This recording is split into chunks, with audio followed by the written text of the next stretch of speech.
మూడు మూడు కాలాల పేర్లు చెప్పు. భూతకాలం, వర్తమాన కాలం, భవిష్యత్ కాలం, ఇంకోటి ఏంటి? పోయే కాలం టీచర్. ఓహో, నీకు అలా అర్థమైందా? వెళ్ళి కూర్చో. మొదలెట్నా? ఇట్రా. ఫుల్ ఫామ్ చెప్పు. ఎం అంటే మెంటల్లీ, ఏ అంటే టీ అంటే హెచ్ అంటే హెడేక్, ఎస్ అంటే students. Mentally headache for students. Anusha, రాముడు రావణాసుని చంపిన కాలం ఏ కాలం? రావణాసు పోయే కాలం టీచర్.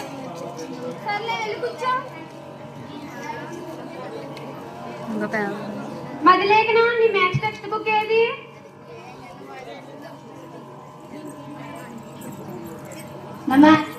సూసైడ్ చేసుకోండి టీచర్. ఎందుకు? దాని నిండా ప్రాబ్లమ్స్ ఎక్కువ ఉన్నాయి. సూసైడ్ చేసుకోండి టీచర్. దాని నిండా ప్రాబ్లమ్స్ ఎక్కువ ఉన్నాయని సూసైడ్ చేసుకుని టీచర్. సర్లే, వెళ్ళి కూర్చో. దాని ప్రాబ్లమ్స్ ఏమో కానీ నీ కాన్సెప్ట్ బట్టి సూసైడ్ చేసుకున్నట్టు. కూర్చో. పదండి ముందుకు, పదండి ముందుకని చెప్పింది ఎవరి? హేమ. పదండి ముందుకు అని బస్సులో కండక్టర్ చెప్తారు టీచర్. మీరు ఎప్పుడు బస్సు ఎక్కలేదా? ఫ్రీ బస్సే కదా. ఎక్కం. పదండి ముందుకు అని చెప్పింది గాంధీ మహాత్మ. ఎవరైనా లేచి పద్యం చెప్పండి.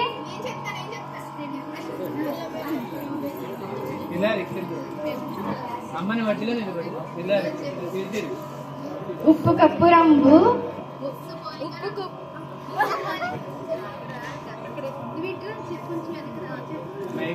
ఉప్పు కప్పు రంగు, బుక్స్ పోలిక నుండు, మెటీరియల్ తీసి చూడు, మెంటల్ ఎక్కుచుండు, నోట్స్ విప్పి చూడు, నిద్ర వచ్చుచుండు, ఎంత చదివినా కూడా ఎక్కడం లేదయ్యా విశ్వదాభిరామ, 10th పాస్ అయ్యేది ఎలారా మామ.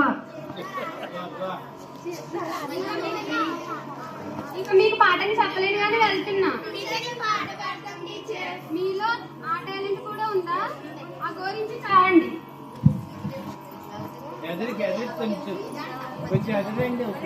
చదివితే అర్థం కాదు, బుర్రలోకి పోనే పోదు, ఎగ్జామ్ లో గుర్తుకు రాదు, రాసింది రైటే కాదు. జుమ్ జుమ్ మాయా, చదవంటేనే ఇంతటి మాయా.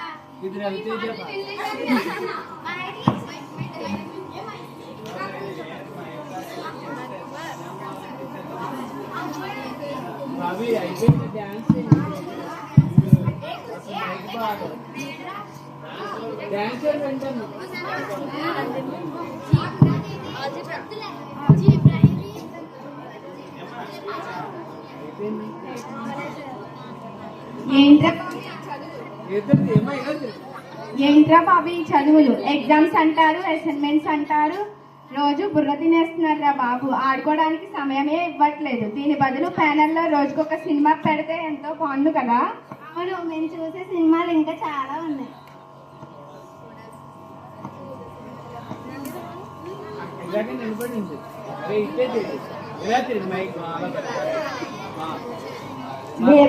అలాగే అనుకునే వాళ్ళం. చదువు మీద అసలు శ్రద్ధ పెట్టే వాళ్ళమే కాదు, బడి ఎగ్గొట్టేసి ఇంటి దగ్గర ఆడుకునే వాళ్ళం. చదువుకోక నాకు ఈ స్థితి ఏర్పడింది. నాతో చదువుకునే వాళ్ళందరూ గొప్ప ప్రయోజకులు అయ్యారు.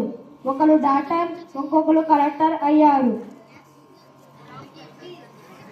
మీరు కూడా బాగా చదువుకుంటే మాలాగా ప్రయోజకులు అవుతారు. పనిష్మెంట్ అంటే అర్థం ఏమిటో తెలుసా?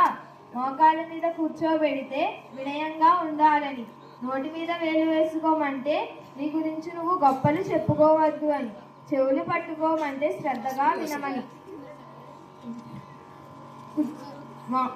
బెంచి ఎక్కి నిలబడమంటే నీవు అందరికన్నా చదువులో గొప్ప స్థాయిలో ఉండాలని, చేతులు పైకెత్తి నిలబడమంటే నీ లక్ష్యం ఉన్నతంగా ఉండాలని.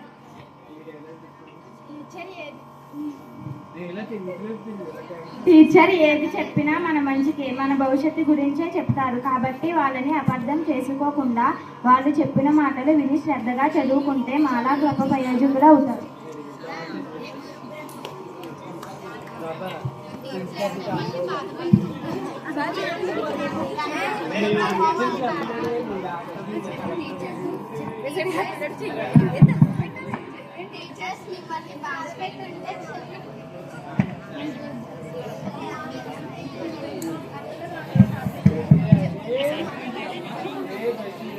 టీచర్స్ మిమ్మల్ని బాధ పెట్టుంటే మమ్మల్ని క్షమించండి. ఇకపై మంచి చదువుకుని గొప్ప స్థాయిలో ఉంటాము.